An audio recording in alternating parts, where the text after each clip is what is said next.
Good morning, Africa. Welcome to our segment. My name is Gosson Anthony, and today we'll be discussing the 3 R's in the relationship. They say respect is reciprocal.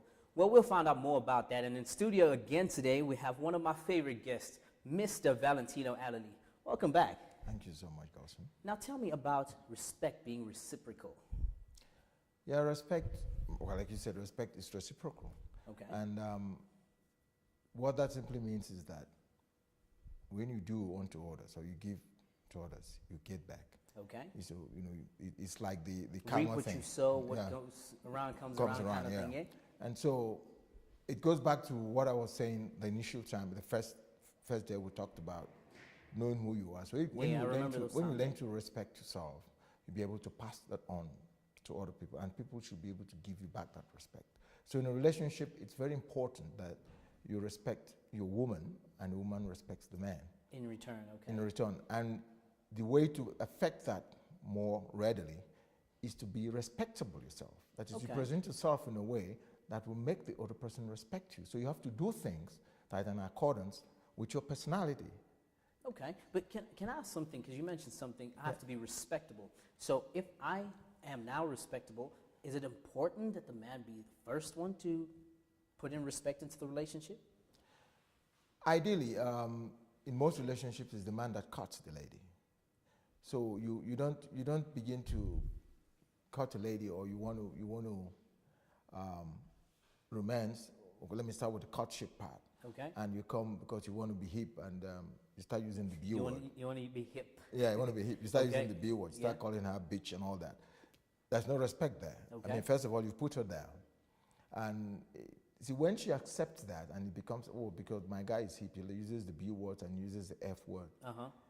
In the relationship, you see, he'll get to start maltreating her, treat her like that, because the way you pass it down, the way it's accepted, is the way it's interpreted, and that it becomes a pattern.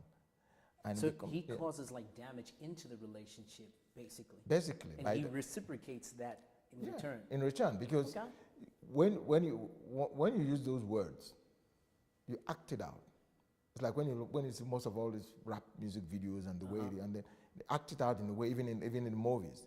You use those words, you act it out on her, and so you see her in that light, and therefore you create this mentality of yourself about being one of the street boys, and so that creates an image about you, and so when people see you, or when people see you as a couple, they have that concept that this is how this guy behaves, because this is the way he speaks, this is the way he treats his woman. This is how he treats it. So I'm guessing that's why it's called the gentleman's guide and not the boys or male's guide. It's a gentleman's guide. Okay, beautiful. Tell me about the 3 R's. What do they mean?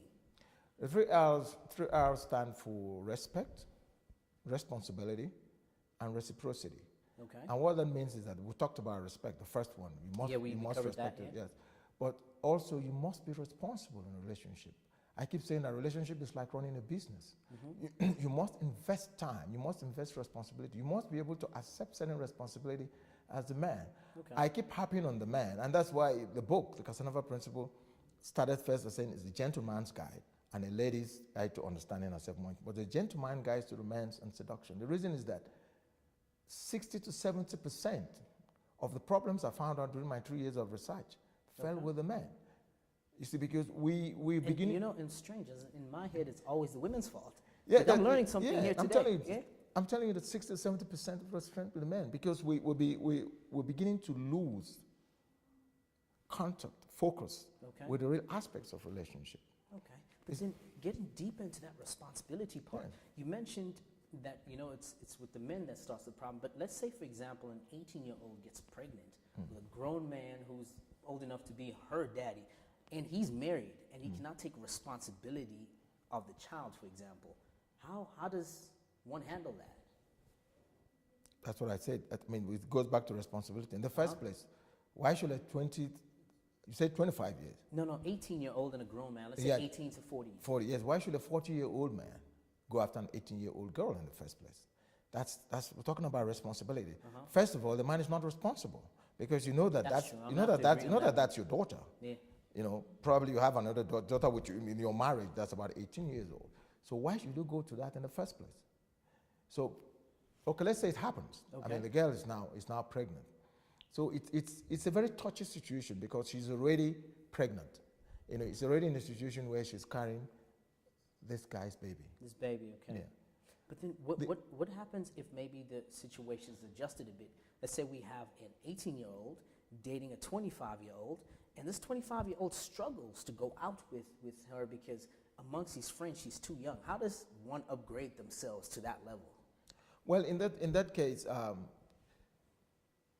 it still comes back to that responsibility thing I was talking about. But for the 18-year-old girl now, all she has to do is to find a way to reinvent herself. Okay. Now, what are the aspects that the friends talk about that make her feel uncomfortable? Is it that, oh, this girl is not even intelligent, she didn't even finish school. Well, I mean, she's 18. Yeah. She's 18, yeah, she didn't, you know. So you learn to upgrade, find out what the friends like, or find out what he likes. You know, there has to be that communication. First of all, there must be communication. You must find out what he likes and try to find out to reinvent yourself to fall in line with that and make him find out what you like. Okay. So it's not just about because you are 18, then he ignores everything that you like and because he's older. No. Okay, it's a two-way street. Orientation between the two couples is really important. It's important. Now, while we're talking about orientation and education, how does it happen when, for example, a professor marries a widow that is uneducated? How does that work out as well? Because we're talking about the gaps of education or thinking abilities far different. The one makes the other one feel very small. How do we work this out? He was attracted to her in the first place before he went to marry her, even though he knows she's not as educated as he is. Okay. So what are the qualities? What are the things that made him attractive? So she has to use those qualities that made her attractive. And all she has to do is to reinvent herself. You see, in this age and time of online studies and all this, you can actually stay at home and study. It doesn't mean she has to have a PhD like him or has to have all that, but she should find a way to educate herself in a way that she can actually chat with him at the same level. All she has to do is just to reinvent herself. So that's how I'd get her to respect me. Yeah, get her. You see, once the professor realizes that this lady is not as stupid as I think he is, or I think she is, or she realizes that this guy is not as dumb as I think he is. It's not just all six packs and all that. He has something upstairs. The respect comes there. Okay. And you have to do that by reinventing yourself, by finding out those things that, like I said, those things that make you unique. Everybody has those qualities. You know, I'm learning today that relationship is continuous work. It needs reinvention. Bring that spark back. You know, Mr. Valentino, today I've learned a lot. But unfortunately, we have to start closing up. I know. Now, we know that you're still not on Twitter at this stage. No. Remind us, how do we get hold of you through your emails? My email, it's Valentino Alily. That's Valentino at gmail.com. At gmail.com, you know, I've been with you so many times, I know your email by head. Yes. And how else can we get hold of you? Then on Facebook, Sam Valentino. I'm on Facebook, and those are basically now. Well, thank you for joining us once more. Thank you. There you go, Africa. We had Mr. Valentino Alily join us in studio and orientate us about relationship, romance, and many more things. Now it is back to studio.